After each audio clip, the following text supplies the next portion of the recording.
శ్రీ గురుభ్యో నమ. శ్రీమాత్రే నమ. శివాయ గురవే నమ. శ్రీ కంచి కామకోటి 71వ పీఠాధిపతి అయిన పరమ పూజ్య శ్రీ సత్యచంద్రశేఖరేంద్ర సరస్వతీ స్వామివారికి నా నమస్కారములు. ఈరోజు ఉదయం టీవీలో ప్రత్యక్షంగా శ్రీ కంచి కామకోటి 71 పీఠాధిపతిగా సన్యాస దీక్షను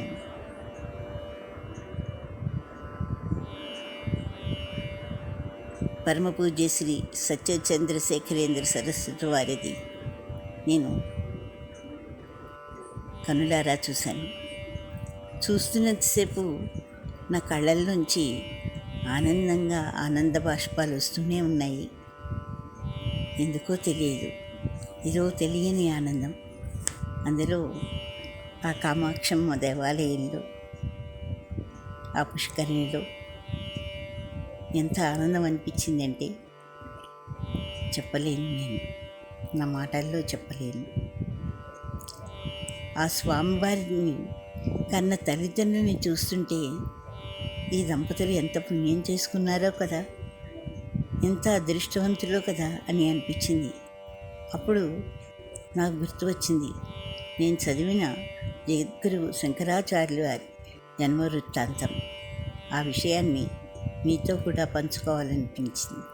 ఈ విషయాన్ని స్వయంగా ఈశ్వరుడే నందీశ్వరుడికి చెప్పాడండి.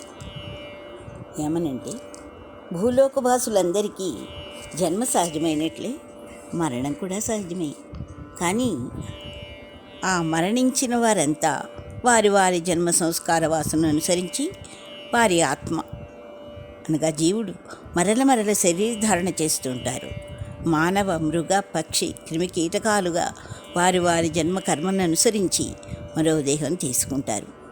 మరణించగానే వారి దేహాలను వారి వారి కులాచారాలు, మతాచారాలను బట్టి దహనం చేయడము, ఖననం చేయడము చేస్తారు. కనుక ఆ దేహం నశిస్తుంది. ఆత్మవాసన బలంతో వారు మరో దేహధారణ చేస్తారు.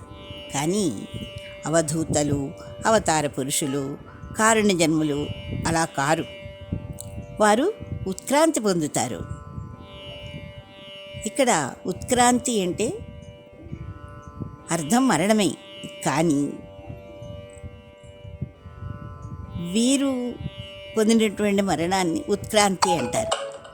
కానీ సాధారణ మానవుల మరణం లాంటిది కాదు ఇది.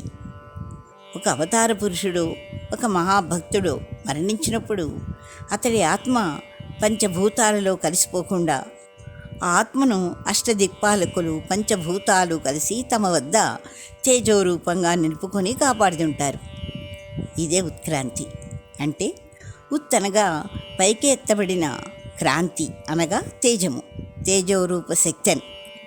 ఈ రక్షింపబడుతున్న ఆత్మశక్తి అది. ఇది ఎవరి చేతనో రక్షింపబడటం కాదు. సాక్షాత్తు దిక్కులు, దిక్పాలకులు, పంచభూతాలు ఆ శక్తిని తమలో జాగ్రత్తగా వెలికే దీపారాధన గాలి తాగడికి ఆరిపోకుండా చుట్టూరా చేతులు అడ్డుపెట్టు, ఒకానొక గాజుగోళం అడ్డుపెట్టు రక్షించినట్లుగా రక్షిస్తూ ఉంటారు వారు. ఏ పుణ్య దంపతులు, మహాభక్త దంపతులు సంతానం కోసం దైవాన్ని ప్రార్థిస్తూ ఉంటారు. వారు కోరేది సాధారణమైన సంతానం కాదు. భక్తుడు, జ్ఞాని, దైవస్వరూపుడు అయిన బిడ్డడు తమ గర్భవాసాన జన్మించి తమకు అఖండ మోక్షాన్ని, తమ తోటి మానవులందరికీ జ్ఞానదానాన్ని ప్రసాదించాలని కోరుకుంటారు. అటువంటి కొడుకు కావాలని కోరుకుంటారు. ఇదిగో ఈ ఉత్క్రాంతితో తేజోరూపుడుగా అష్టదిక్కులు, దిక్పాలకుల వద్ద, పంచభూతాల వద్ద కాపాడబడుతున్న ఆ ఆత్మస్వరూపుడు ఆ తల్లిదండ్రులకు కారణజన్ముడైన బిడ్డడిగా జన్మిస్తారు.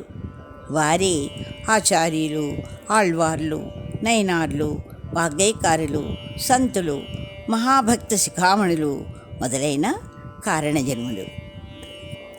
అందువలన సాక్షాత్తు ఆ అవతార పురుషులే పరమ పూజ్య శ్రీ సత్య చంద్రశేఖరేంద్ర సరస్వతి స్వామివారిగా అన్నవరం వాస్తవ్యులైన అలవేలు మంగమ్మ ధన్వంతరి దంపతులకు జన్మించి ఉంటారని నా నమ్మకం.